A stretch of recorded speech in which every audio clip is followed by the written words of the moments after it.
Hey everybody, What's up? we're back. We're here in Truckee, California, just outside of Tahoe. Got here last night, hanging out for a couple days, gonna head out here shortly. But wanted to get everybody an update on what we've seen and how it's been on the road. We've officially been on the road for 2 months now. 2 months So today. that's a big deal. So cheers to that. And we're having a great time. So what we're going to do on this episode is talk about the freedom of no planning. No planning. So when we came into Tahoe, we left the Bay Area on Thursday, drove straight out through Sacramento into South Tahoe. Couldn't believe how much snow there was. I mean, when we came up over the pass, it was higher than the camper. Couldn't see the houses. It was nuts. So we drove around for about 4 or 5 hours. Couldn't find any place to camp. Finally decided to camp just outside of a closed campsite for the night. Friday morning, we woke up and we decided we were going to drive to South Lake Tahoe to talk to a ranger there to kind of figure out where the heck are we going to be able to camp because of all the snow. We also were interested in backpacking, possible hiking. But once we got there, we learned that really wasn't going to happen, any of it. So just because of all the snowpack this year, there's really no opportunity for backpacking, not much hiking, and all the campgrounds were closed. So we had to get creative. The ranger notified us of a cowboy festival going on in Genoa, Nevada.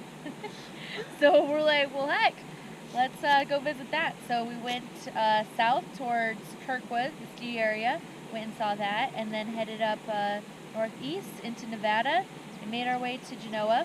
It's really cool. We ended up stopping there at the oldest bar in Nevada and got ourselves a drink. Hey, well, it's been a while since we've done any filming on the GoPro, so give you a little update. Hannah has no idea I'm recording, so let me go ask her what we're doing. Hey Hannah, Yeah. what are we doing? We're going to Virginia City To do what? to go race dirt bikes because we can. What else have we been up to? We went to the oldest bar in Nevada. So babe, I was thinking, What? since for the race, Yeah. you need a number Yep. on your bike to be able to race. You could just race mine. That's a good idea. I got number 1 ready to go for you. So we had some beers at the oldest bar in Nevada, some drinks. Saloon. And while we were there, we met this older gentleman, Tom, who's lived in Tahoe for the past 40 years. And he's full of information, and he enlightened us on this amazing motorcycle race through the desert. It's as many laps as you could do in 4 hours. And so we did a little more research, and we found out it's 49 minutes from here, $50 a camp the weekend. I told Jim Bob to bring home the gold. Bring on the gold, because we're in gold country. So we got to Virginia City on Friday afternoon. We found out that the campsites were full, so they put us up on top of the hill, which was outside of town. And in the beginning we were like, what the heck, we wanted to be down with everybody. And it turns out it was gorgeous. We had a great view of the Sierras, and it was a great view of town, and we ended up meeting some awesome people. And then Saturday, we got up early to go check out the race. The professionals race on Saturday. Saturday morning, Virginia City. This is where the start of the Grand Prix is going to be, right here on Main Street. We got to shut down. I've never raced before, so I decided to race on Sunday with the beginners and the old guys. So I figure I might have a better chance. And the girls too. I forgot about that. The girls race Sunday. Girls kicked butt. Yeah. So Saturday we went downtown and checked it all out and had a grand old time. Spent some time at the Bucket of Blood that evening. Met some cool racers and Listened to some great live music. great live music. It was a thing. I wasn't able to get much GoPro footage of the actual race, which I'm totally bummed about. But I got some good drone footage, as well as some good still pictures and some sideline GoPro footage. So.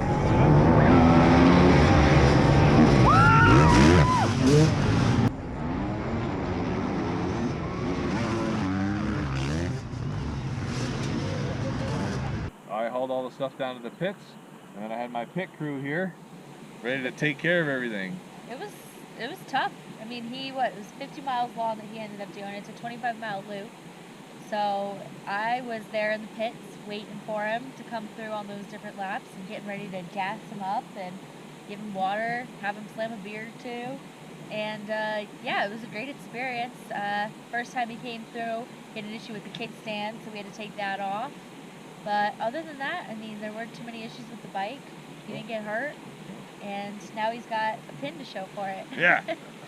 I got my finisher's pin. Next year I'll be bringing home the gold if I'm in the area, so be careful out there. Yeah, so what, 187th out of 415 riders. Yep. And I did 2 laps, so Yeah, it was sweet. fun. And yeah, we had burgers and beers and hung out there that night. So after we left Virginia City on Monday morning, we weren't sure what we were gonna do. So we went and just drove around Tahoe and did our sightseeing and took our pictures there. It's really hard to take a bad picture of that place. And Blown away. blown away. Such good weather. Got some awesome drone footage as well of flying around the lake and flying up in the mountains around there with all the big snowpack. And we ended up camping at a snow park that night, which is $5 a night, and the funds go to maintaining the little snow park and everything, which is evidently a snowmobiling trailhead, which is right next to the lake. It was awesome. So when we woke up on Tuesday morning, there were actually snowmobilers pulling in, unloading their sleds, and heading up into the hills right from the lake. I was pretty shocked. So as we said, it's been 2 months. We've been on the road now. The next big plan that we have is the end of this month. We'll be flying out of Portland, Oregon, back to Pennsylvania.